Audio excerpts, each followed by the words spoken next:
नमस्कार, मैं जितेंद्र चतुर्वेदी। अरविंद केजरीवाल ने जो खेल शुरू किया है, असल में वो अब उनके गले की फांस बन गया है। तब ये स्वाभाविक सा एक सवाल उठता है कि आखिर में हुआ क्या है। तो इसे जानने समझने के लिए ज़्यादा पीछे जाने की ज़रूरत नहीं है। इधर कुछ दिनों में जो कुछ घटा है वो ये बताने के लिए काफ़ी है कि ये जो आम आदमी पार्टी की सरकार है और सरकार के अगुआ अरविंद केजरीवाल हैं वो कितने पानी में खड़े हैं। और अभी तो एक खबर जो आई है वो ये बता रही है कि कोई 2000 करोड़ रुपए का घपला घोटाला। अब ये क्या है, इस पर हम लोग बात करेंगे, क्योंकि यह मामला बड़ा सनसनीखेज है। और जो खबर है वो इस बात को भी बता रही है कि किस तरह से नियम कानून को ताक पर रखा गया।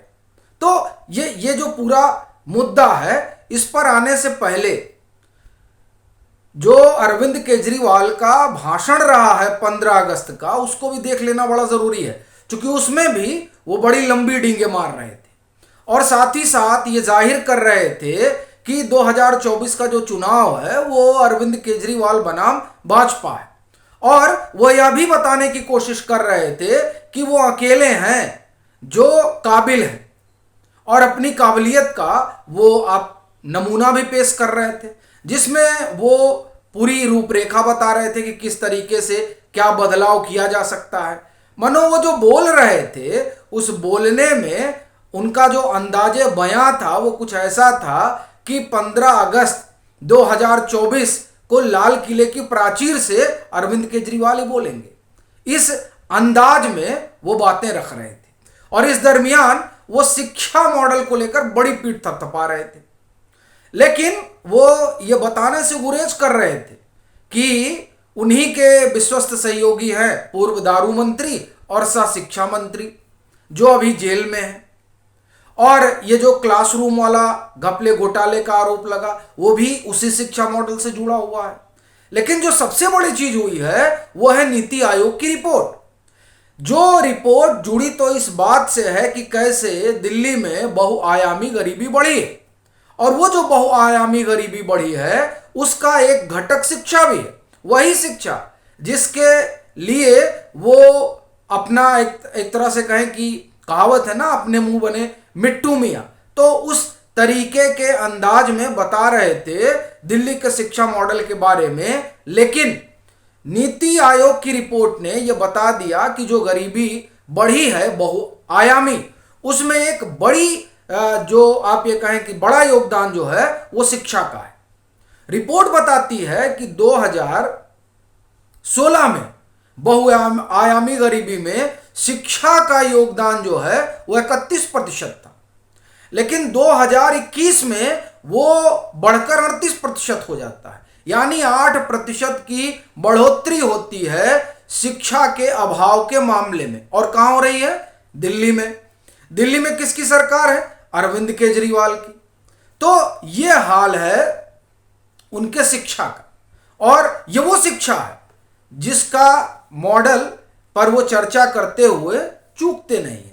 और वैसे अभी तो काफी घपले घोटाले की भी चर्चा चल रही है, उसमें भी बहुत कुछ चीजें होंगी, उस पर हम लोग फिर अलग से बात करेंगे। लेकिन अभी बड़ी बात इसकी है जो ये 2000 करोड़ रुपए का मामला है।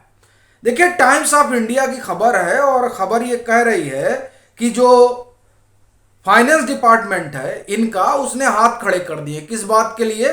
कि ये जो सिविल डिफेंस वाले हैं इनको वो लोग पैसे नहीं देंगे। खबर मैं आपको सुनाता हूं और फिर आगे बढ़ता हूं क्या क्या है इसमें और क्यों कहा जा रहा है कि 2000 करोड़ का हो सकता है। Finance department question using civil defence volunteer for clerical work. अब जो इसमें असल कहानी है वो सुनिए।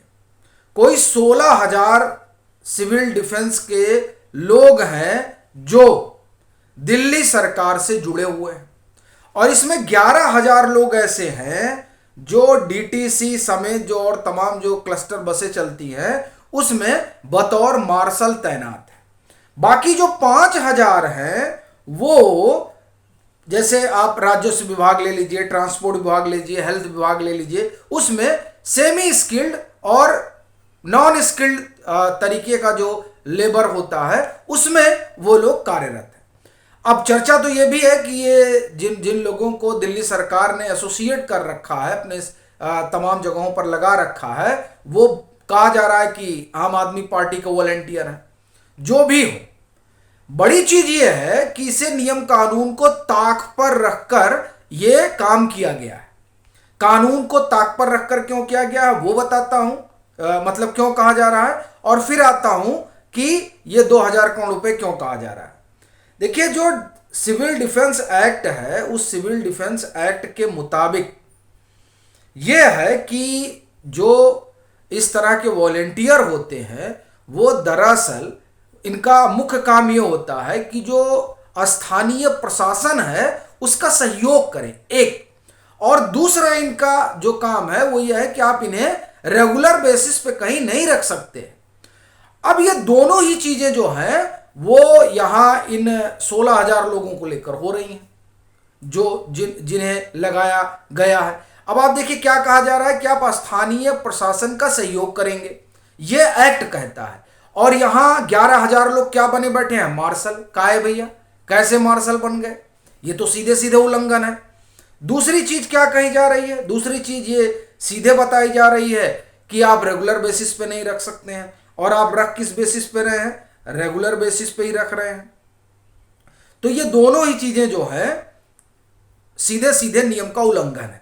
मैं आपको पढ़कर सुनाता हूं। The basic role of the volunteers to assist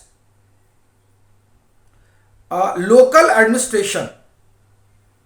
बताइए, लेकिन नहीं, ये असिस्ट नहीं कर रहे हैं, ये मार्शल बने हुए हैं, और दूसरे क्या हैं, वो दूसरा रेगुलर बेसिस पे है, और इन्हें लेकर कोई सालाना 400 करोड़ रुपए पे किए जाते हैं। कितना? 400 करोड़ रुपया वार्षिक जाता है, और ये सालों से चल रहा है। अनुमान है कोई 4-5 साल से ये चल ही रहा है।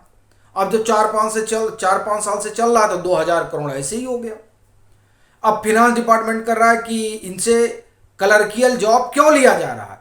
अब ये बड़ा सवाल है कि नियम कानून को ताक पर रखकर किसने इसे इन लोगों को कहीं मार्शल बना के रखा हुआ है, और कहीं जो है सेमी स्किल्ड और नॉन स्किल्ड काम में लगा रखा है, और इनको बाकायदे वेतन जा रहा है।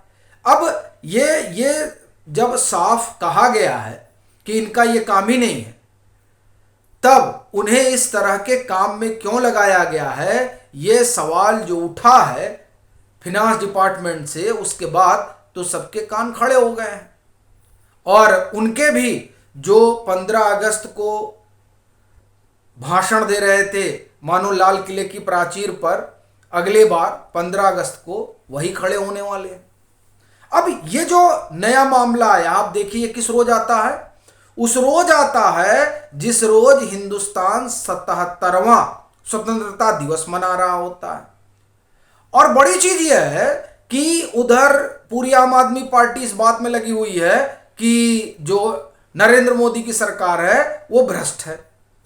अब उधर वो भ्रष्टाचार के आरोप लगाने में संलिप्त हैं, किसी तरह से फेंक दें और कोई आरोप लग जाए, लेकिन यहां खुद एक के बाद एक आरोप में फंसे हुए हैं।